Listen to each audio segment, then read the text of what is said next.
Well, Chris Sutton doesn't seem too happy about the decision on Celtic selling Kyogo. I'm looking down some of the comment sections on some of the platforms. You guys ain't so happy about it either. So let's have a look at that.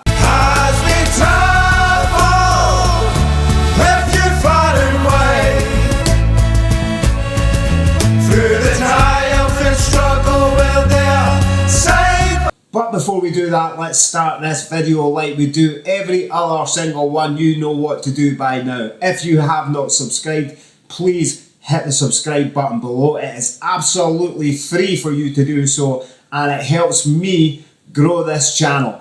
Thank you very much. What's happening, Celtic family? I hope you're all doing well out there. So, it looks like there's a bit of a backlash from Kyogo going, but that's to be expected. As I've said before, there's a lot of angry people, a lot of upset people, because they loved Kyogo so much. We all love Kyogo so much.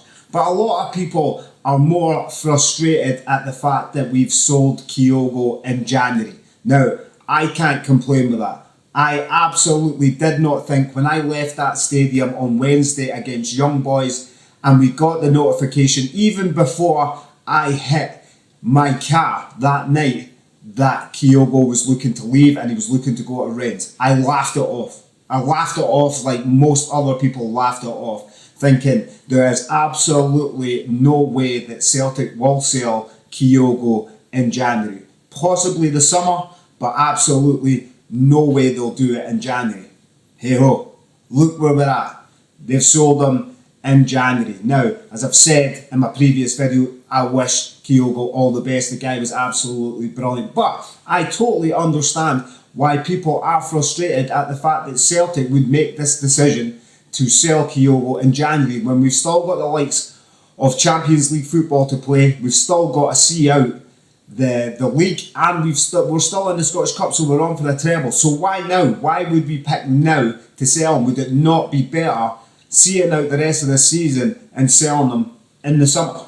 So for those of you who haven't seen Chris Sutton's comments, I am going to upload this video right now. You can get a look at it. I only seen it this morning. I didn't see it yesterday. I just seen it this morning. And I want to know what you guys think of what he's saying. If you agree with him or if you don't or whatever, let me know in the comment section. As I said, it's always good to see what you guys are saying, and I enjoy reading your comments and seeing what kind of outlook you guys have got on it. I will jump in very shortly to other comments that some people have left in my channel and some comments that I've came across in other people's channels who are not particularly happy about letting Kyogo go right at this present time. But let's have a look and see what Chris Sutton's got to say about it. Their game obviously postponed yesterday due to the storm damage to the stadium, but when you look at the European what the two teams have done in Europe, and for Celtic as well, to have a playoff place secured in the Champions League with a game to go, I mean, that's been a huge week for them and for Brendan Rodgers. Yeah, and that's where, full credit to Brendan Rodgers and Celtic, that's where I always felt, because of their recent domestic dominance, the support was going to judge this Celtic team on how they performed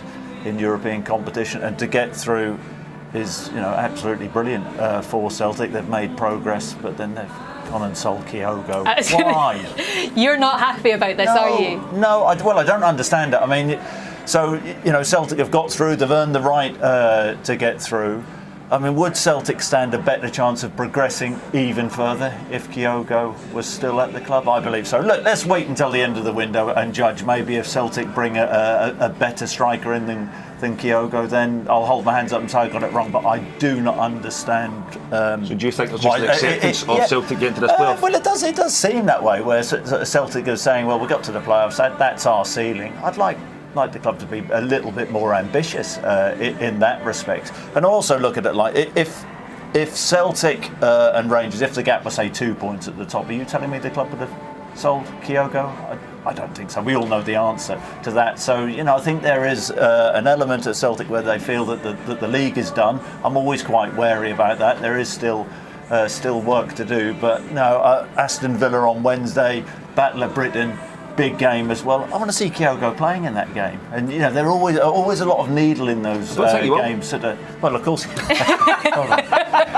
I mean, there's a whole argument about you're getting 10 million roughly for a player that's 30-year-old. But do you think him staying is worth more than the 10 million that they might get, because what he can bring to the Celtic team. It's as simple as this, as far as I can see. Do Celtic stand a better chance, or would Celtic stand a better chance next round of the Champions League if Kyogo played? And who knows, if Celtic get through that, how much would that be worth to them as a club? I mean, Brendan has talked about him being a perfect fit for the team. So had he gone in the summer, I would have understood that. But I do not. I do not. Do you get think that Celtic are now under shape, pressure to get someone in? Because Adam Ida is struggling. Well, Jota looks like the one that's coming. He's not a striker, he's not but a centre forward, and he's played three starts this season. So you want players to come in January to kick the team on, to kick the club on. Not, Jota.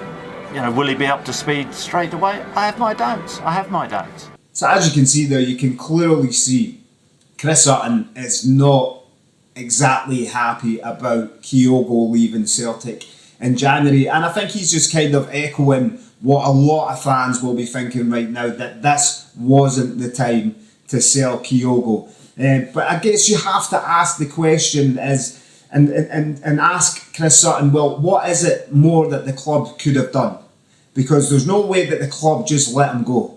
The club would have wanted to keep him there. And as Brendan said in his statement, it wasn't someone that we wanted to leave.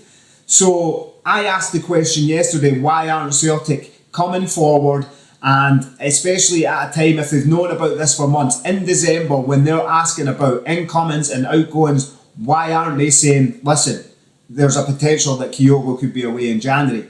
And that is probably because they have tried to keep him at the club. They've not wanted him to go. And that actually was said to me in the comment section of my previous video by another fan, and it's a great point, and I'm going to bring it up soon. It is a great point that maybe Celtic were trying everything in their power to keep him there, and maybe that's why there was a lapse in his performance of late, this season, because I think this question has been brought to Celtic. They've asked for a move at some point this year, probably been brought to them at the start of the season.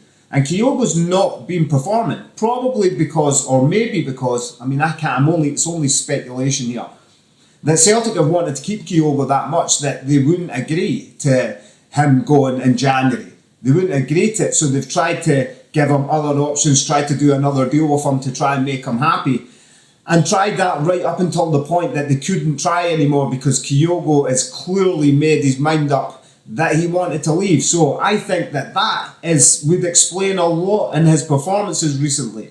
And obviously over that last sort of 6 games that I've mentioned in the previous video, where I've seen a massive improvement in Kyogo, is that Celtic have probably came to the realisation that they're not going to keep him. They've told him what's going to happen, and they will try and get him a move in January. And then that's kind of made them happier, and you can kind of see that in his performances.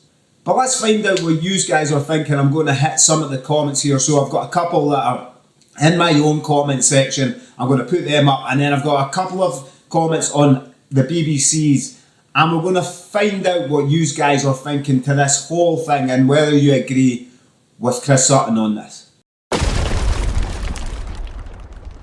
A comment from James McFadden. I don't think it's a good idea. Celtic are competing for another treble and fighting in the European front. They should have waited until the summer to sell Kyogo. This is taken from the BBC page, and it's from Stephen. No way we should be selling Kyogo. Absolutely no way. A brilliant finisher with brilliant pace. We got a comment in from Shona McAvoy. Thank you very much, Shona, for leaving a comment. It's really good to hear from you. Shona says, I'm sad that Kyogo has left, but if you wanted to leave, then it's the best to let him go if his heart's not in it anymore. It's heartbreaking that it happened in January and not in the summer, but it is better to have someone who wants to be there. Normally when a player has the desire to leave the club, their performance levels take a dip. Heartbroken, he's gone. Absolutely, Sean, it's exactly what I said. I absolutely echo your statement there and what you're saying. I think there has been a massive dip in Kyogo because he's known that this has been in the background, and I think Celtic have done their hardest and done their utmost to try and keep him there. So much so that it's probably affected his play on the field, the way that he's been performing, because he's obviously made his mind up that he wanted to go.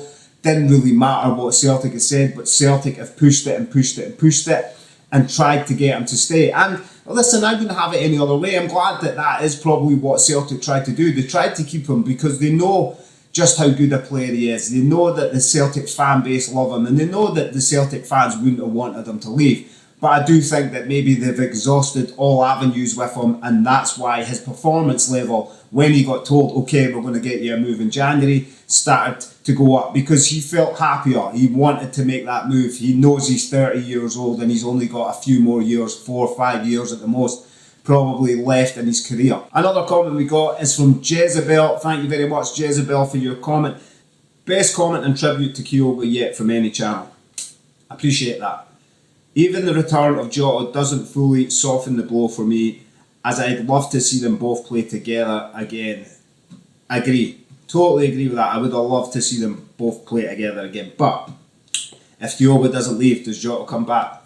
I don't know. Kyogo was very, very special for us. He should be remembered as such. The only reason I can think of the club didn't want to make it public Kyogo might leave this month was that the likes of the fans, he didn't want to go and try to convince him to stay.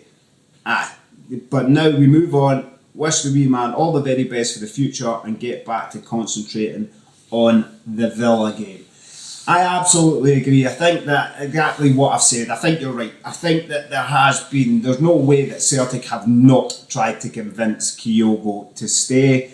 And they obviously could not come to any kind of agreement, and I think that's just because Kyogo wanted to go and do his own thing. And I don't think that Celtic could convince him otherwise. And I think that they would have tried. So that probably is the reason why Celtic didn't say in the likes of December, when they were being asked about incomings and outgoings, why they didn't mention it. But still, they knew right up, because as I said, that right after the game on Wednesday, walking back to the car, I wasn't even at the car, walking back to the car, and it came out that Kyogo was leaving. So somebody was ready to hit that button to let the Celtic support know as soon as that game was over. And I just feel that there was time in January or whenever to say that, listen, we think that Kyogo is going to make the move. Listen, I can understand to a point why they didn't, but us as Celtic supporters, as I keep saying, we're the most important thing about this club, and we just want a bit of honesty. And as I said yesterday, I mean, Brendan Rodgers made a big song and dance about how he's at this stage in his career that he'll just say and do whatever it is that he wants to say and do. So why not just tell us that Kyogo has came to you and he's told you that he wants to leave? So this is a position that we are going to have to find someone else for. We are going to have to fill this position because Kyogo wants to leave the club and try and have another chapter in his life. Listen, then we know, and we knew that on Wednesday this was going to be Kyogo's game. Instead, we weren't even 2 minutes out the ground and it came through that Kyogo was leaving. But hey, it is what it is. But let me know in the comment section what you guys are thinking about Chris Sutton's comments, whether you agree with them, whether you don't. As I said, it's always really, really good to read all your comments. I enjoy reading them and I enjoy getting back to as many as I can. And I would definitely, once there's good comments and stuff coming up, I will definitely do what we've done there, stick them up and we'll answer them. But apart from that, Celtic family, have an amazing rest of your weekend. Stay safe out there. Hail, hail, and take it easy.